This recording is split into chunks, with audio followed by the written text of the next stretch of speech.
What's going on, you guys? It's your boy Kaiza-Sama, and we are back with another Dragon Ball Z Dokkan battle video. If you guys are new here, drop that like and sub for your boy. Make sure you turn on those post notifications so you know whenever I drop a new video. Now, for today's video, we are going over a couple of new character details and then some new updates towards the end. And it'll be kind of a brief video. I'm not going to take too much of you guys' time. But hopping straight into it, we do have a new Super Saiyan Goku mini DAIMA character that is going to be dropping along with a new Glorio character.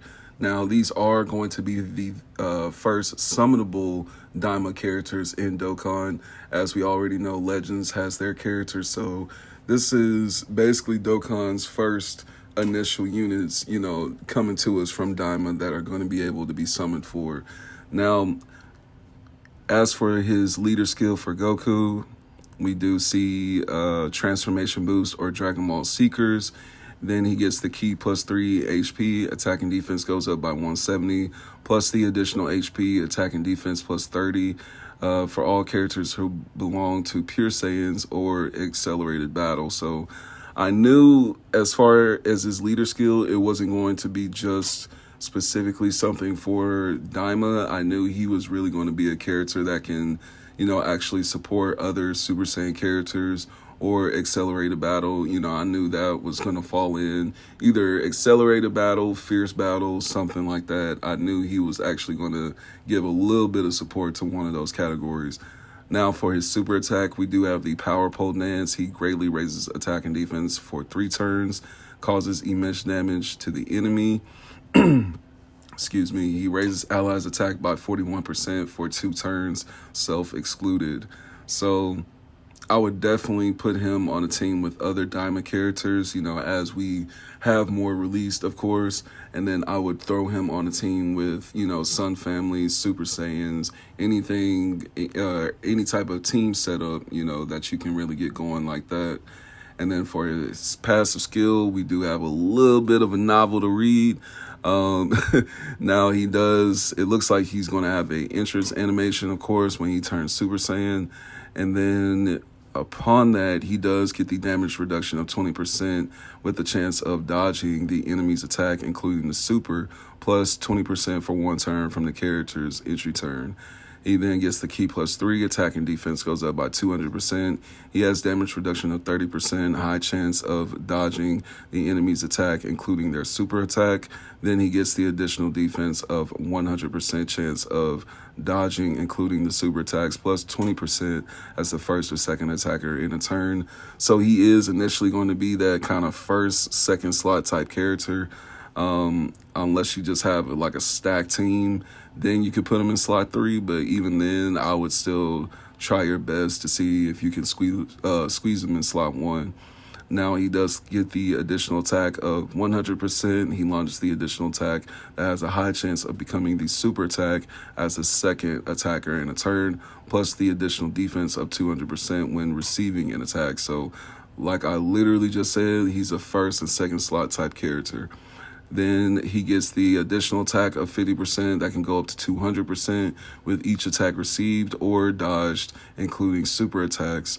Then starting from the character's next attack a turn after the character has dodged the 5th attack in battle, or starting from the 6th turn from the character's entry turn. Then he gets the additional attack of 159% and then attacks effective against all types. So with that 159%, that's definitely going to come in real handy once you get that far into the fight. Once you've got some dodge built up, even beyond then, you will get a lot of additional attack, it seems like. And then you're going to have high chances of dodging. So this guy is definitely going to be a dodge essential type character. If you want to build his hidden potential with like some additional dodge, it probably wouldn't even hurt, as far as what it's like seems now. It seems like just additional dodge that you put into his kit will really just help him, actually succeed with his actual passive skills. So I would definitely keep that in mind as far as with Super Saiyan Goku. Now, as we get over to Glorio, we have the leader skill, Wielder of Thunder Magic. demonic power category. Ki +3 in HP. Attack and defense goes up by 200%. Battle of Wits or accelerated battle category. Ki +3 in HP. And attack and defense of 170%. Then the additional HP and attack and defense of 30% for characters who also belong to Dragon Ball Seekers. So of course you want to run this guy with Goku whenever you can. We haven't really seen any signs in the show yet that they are like enemies right now. So it seems like they are still putting out teams that are still, you know, viable to put both of these characters upon the same team. Let me see. His passive skill activates upon the interest animation, and he launches the additional attack that has a great chance of becoming his super attack for 1 turn from the character's entry turn. He gets the Ki +3, then the attack and defense goes up by 200% with launching the additional attack that has a high chance of becoming a super attack. Then the high chance of dodging the enemy's attack, including super attacks. He launches the additional attack that has a great chance of becoming a super attack as a second or third attacker in a turn.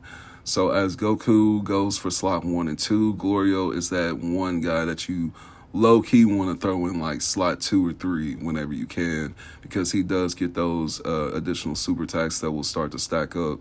Now, all allies' ki goes up by 1, and attack and defense goes up by 50% for 3 turns as the third attacker in a turn. And then he gets the additional attack and defense of 150% whenever attacking.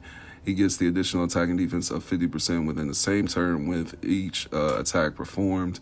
And then he gets additional attack of 30% with the chance of dodging, including super attacks, 10% up to 30% within the same turn with each super attack performed.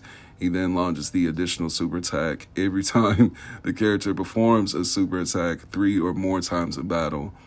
So literally, like you just heard me say super attack 10 times in this man's kit. Yeah, Glorio is the guy for the super attacks, and Super Saiyan Goku is mainly for, you know, the dodging and those powerful attacks that he can stack up. So Glorio, though, he's definitely going to be a viable character for demonic power, of course. Beast Gohan, he's going to be a good contender. And then, of course, your heroes characters. You know, if some of you guys want to try that out, see how your teams stack up with Glorio being on there as far as, you know, support.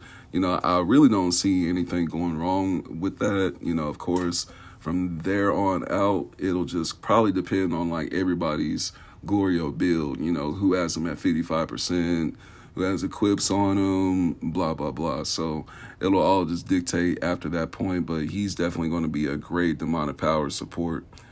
Now, as we jump into the updates that are going to gradually be sinking in the Dokkan, like they were saying, these are not going to be dropping as soon as the maintenance is over. These updates are coming gradually into Dokkan within the next month.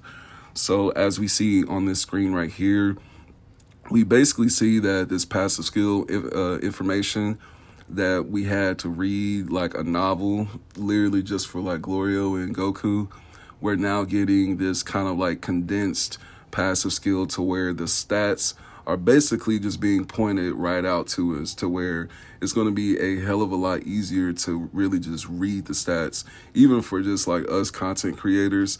You know, we can kind of like ease up on, you know, the tripping over words, stuttering here and there, and just trying to even just like memorize all of these kits. It just gets to a certain point where it's like, yeah, you really just got to memorize the main point, like the main objective of what a character does, and just run along with that. And this, you know, is basically taking that very objective and basically, you know, transforming it into something much easier for us players to really, you know, read and go through. Now, that will become an update for every character. It's not just going to be for newer characters and whatnot. This is going to be the updates that we got a peek at. They're actually going to be updated to every character within the game. Now, as we get into this screen right here, we will be seeing some updated sprites as far as like the actual movements. You know, when you switch the characters, we do end up seeing this Kid Goku right here. His tail flexes a little bit and he kind of like moves into a different position with his power pole. But not only that, but we see these stat bars at the top for our boss that we will go up against, and then our own stat bar at the very bottom of the screen. We will see the differences there. Now, with us seeing these differences within the screen is going to make it a lot easier to really tell us what percentage we're at as far as HP, because we all know we have these very specific characters that try to go off of, you know, percentages as far as their passive skill abilities and whatnot. So this is going to make it a hell of a lot easier to even just read those types of details. And then once you even look at the bottom right screen, let's go ahead and get to, yeah, that white bar is still showing up. But the bottom right screen, you can basically see the next rotation of characters that's going to be coming up for next turn.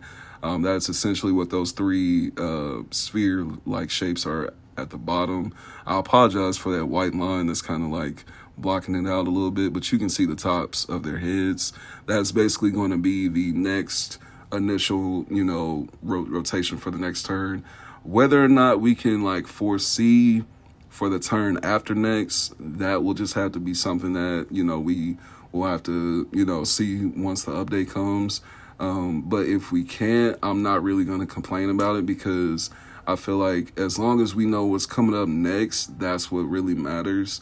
And then, you know, if you're just trying to do a certain showcase and put a character in slot 1 or something like that, then it will probably just have to come down to just resetting it anyways, like we've always been doing. But essentially, these updates are going to be, you know, very just helpful updates for all of us as players. Because this information being displayed, like I was just showing you guys with the passive skill, and now we get, you know, updated screenplay for like the actual game. Like that is, you know, that's been essential for really the past few years. So the fact that they're finally putting this in game, you know, I'm very excited about this. I wish these updates were coming up right after maintenance, but, you know, we will just have to wait a little bit. But that's pretty much it as far as, you know, what we were getting as far as, you know, new character updates and updates within the game. So, like I said, take it with a grain of salt.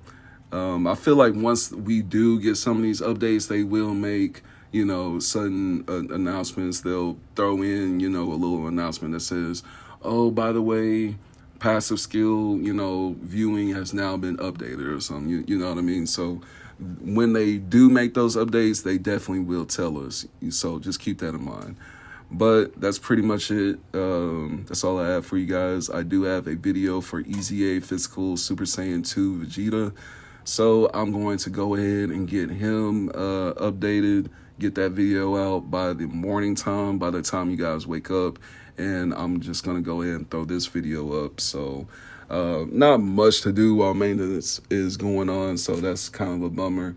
It is what it is. But like I said, I will see you guys in the next Dokkan battle video.